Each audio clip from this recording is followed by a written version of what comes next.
নারী আটকায় ভালোবাসায়, নারী আটকায় তার স্বামীর আদর যত্নে, নারী আটকায় তার সংসারের ভালোবাসায়, তার সন্তানের ভালোবাসার কাছে। কিছু কিছু নারী হয়তো সে ভালোবাসা প্রকাশ করতে পারে না, কিন্তু সেটা কাজের মাধ্যমে প্রকাশ করে। তো নারীর এই ভালোবাসা আপনি চোখ দিয়ে দেখতে পারবেন না, সেটা মন দিয়ে উপলব্ধি করতে হয়। আর সেটা উপলব্ধি করতে পারবে একমাত্র যত্নশীল একজন পুরুষ। আসসালামু আলাইকুম, এমএন ব্লগ থেকে আমি নাসরিন রহমান বলছি। আশা করি আমার প্রিয় আপু এবং ভাইয়ারা সবাই অনেক অনেক ভালো আছেন। শীতকালে এত ধুলাবালি কোথা থেকে আসে আল্লাহই জানে। সকালবেলা দেখা যায় যে প্রচুর কুয়াশা পড়ে, তারপরও সারাদিন যে একটা মিষ্টি রোদ, তাতে কিন্তু ধুলাবালি কম হওয়ার কথা, কিন্তু এত পরিমাণ ধুলাবালি কি বলবো। তো আমি যখন বারান্দায় বসছিলাম, হালকা ঠান্ডা বাতাস আসছিল, যেহেতু নাস্তা খাওয়ার পরই আমার গাছগুলা নিয়ে বসছিলাম, তো তার জন্যই পাশে আগুন জ্বালিয়ে রেখেছি। আজকে যখন বারান্দায় হালকা হালকা বাতাসের সঙ্গে বসে বসে কাজ করছিলাম, বারবারই মনে হচ্ছিল যদি গ্রামের মতো খড়কুটা দিয়ে আগুন জ্বালিয়ে রাখা যেত কত না ভালো লাগতো। তো সমস্যা কোথায়, আমি খড়কুটা দিয়ে আগুন না জ্বালাতে পারি, আমি কিন্তু ইমোজি দিয়ে ঠিকই আগুন জ্বালিয়ে রাখতে পারি। তো তার জন্য সেটাই করলাম আর কি। তো যাই হোক, এই তো আমার গাছগুলো মাশাআল্লাহ। এটা আপনারা যারা সবসময় ভিডিও দেখেন, এটা হয়েছে মানি প্লান্টের একটা ভ্যারাইটিস, এটার নাম হয়েছে ব্রাজিল। তো এই গাছটা মাশাআল্লাহ, পাতাগুলো শেডগুলো এত সুন্দর কি বলবো। তো এই গাছটা ছোট ছিল, যারা সবসময় ভিডিও দেখেন তারা তো দেখেন, আর দেখেন দিন দিন কত বড় হয়ে যাচ্ছে। তো আমরা যারা একজনের ভিডিও দেখি, আমি সবসময় উপলব্ধি করি যে বাচ্চাগুলা খুব ছোট দেখছি, সেই বাচ্চাগুলো আস্তে আস্তে বড় হয়ে যাচ্ছে। যে আপুরা সবসময় বাচ্চাগুলা দেখেন আর কি, সেই বাচ্চাগুলা দেখালেই মনে হয়। তো অন্য আপুদের বাচ্চার কথা কি বলবো, যেহেতু নিজেই ভিডিও করি। আমার নিয়াজ কত ছোট ছিল যখন আমি ইউটিউবিং শুরু করেছি, এখন আগের ভিডিওগুলো দেখলে বোঝা যায় যে ছেলেটা মাশাআল্লাহ বড় হয়েছে। তো কথা বলতেছি ঠিকই, কালকে বুধবার গিয়েছে, আর মানে মঙ্গলবার রাত্রে থেকে আমি এত অসুস্থ হয়ে পড়েছি কি বলবো। হঠাৎ করে আমার ডান হাতে প্রচণ্ড ব্যথা। তো ব্যথা বলতে যেটা আমরা বলি আর কি কামড়ায়, তো এটা শুনলে আপনাদের ভাইয়া প্রায় হাসে যে কে কামড়ায়।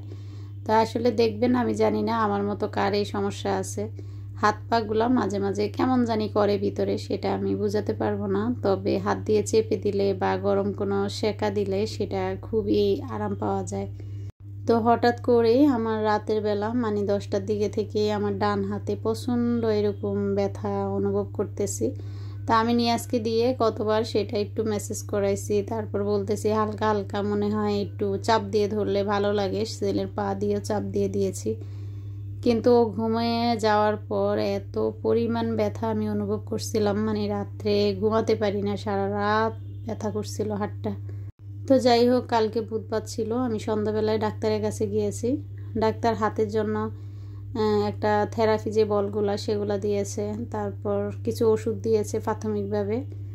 আর সবচেয়ে যেটা ওষুধ আর কি, সেটা হয়েছে ক্যালসিয়াম যে ট্যাবলেটগুলা। তো আমরা দেখবেন যারা ধোয়া মোছা সারাদিন পরিষ্কার কাজ করি, তাদের কিন্তু দেখবেন হাতের উপরে প্রচুর প্রেশার পড়ে। এই যে দুইটা হাত নাচানাচি করে কত কাজ করতেছি, তো সেই হাতটাই যদি আসলে ঠিকমতো কাজ না করে অচল হয়ে যায়, সংসারে কি অবস্থা হবে বুঝতেই পারছেন।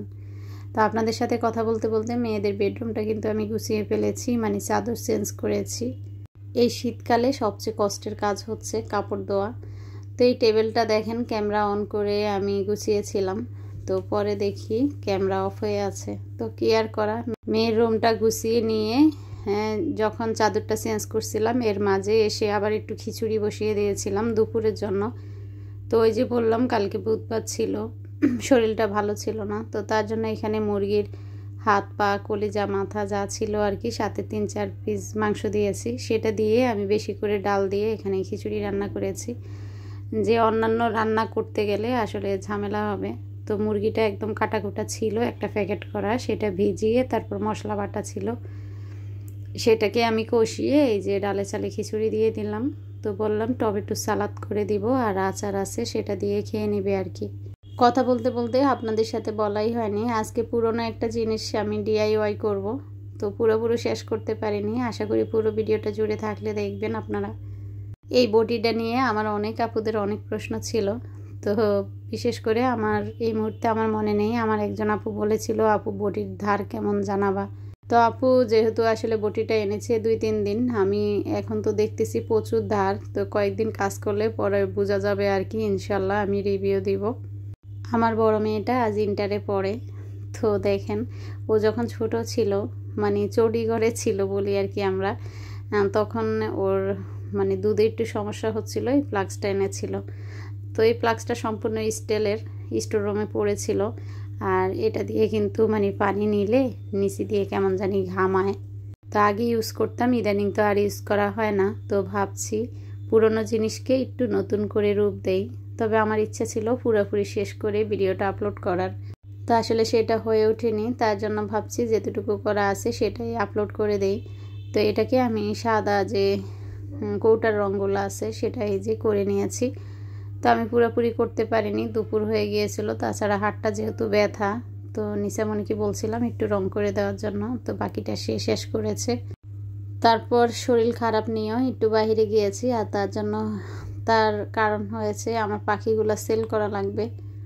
তো গিয়েছিলাম আমরা আরেকজন ভাবি মিলে, আমরা মেরাদিয়া। তো মেরাদিয়া হাট কোথায় বসে এটা নিয়ে আমার অনেক আপুদের প্রশ্ন ছিল। আর দেখেন মাশাল্লাহ, এগুলা দেখে আমার কি যে ভালো লাগছে, ছোটবেলার কথা মনে পড়েছে। ছোটবেলা মা হাঁসের বাচ্চা ফুটাতো, সেগুলোর জন্য শামুক কুড়াতাম, সেই শামুক আবার কেটে কেটে আমরা দেখা যায় খাওয়াইতাম। তো এই হাঁসের বাচ্চাগুলো দেখে আমার এত ভালো লাগছিল। তো এই যে দেখেন, এটা হয়েছে মেরাদিয়া হাট। তো আমি আসলে কাপড় চোপড় যে সব সাইডে বিক্রি করে, ওই দিন ওই সাইডে যাইনি। ভাবি কিছু শুটকি দেখছিল এবং আমরা শুটকি মাছ কিনবো, তো এই জন্যে এদিকে এসেছি। আর দেখেন কি সুন্দর কুমড়া বড়ি, মাত্র 160 টাকা মনে হয় কেজি বললো। তো এই তো মেরাদিয়া হাট ঘুরে ঘুরে দেখছিলাম। আর এখন মেরাদিয়া হাট বসে দক্ষিণ বনশ্রী প্রায় জি ব্লকের দিকে আর কি। তো যারা জানতে চেয়েছেন আশা করি তারা ভিডিওটা দেখেছেন। আর এখানে এই দুইটা ড্রাগন প্রায় 1 কেজির উপরে হয়ে গিয়েছে, 1 কেজির মতো হয়েছে, হালকা একটু উপরে হয়েছে। তো এই তো আমার নিশা আর নিয়াজ ড্রাগন খেতে খুব ভালোবাসে, আর আমার কিন্তু ড্রাগন খেতে একদমই ভালো লাগে না। ড্রাগনের যে বিচিগুলা আমার কাছে মনে হয় যে খ্যাস খ্যাস করে। তো আমার নিশা কিভাবে ড্রাগন খায় আমি সেটা আপনাদেরকে দেখাচ্ছি। ও কিভাবে ড্রাগনটা এভাবে কেটে ফেলে, আমি যেভাবে কেটে দিই ওর এটা ভালো লাগে না।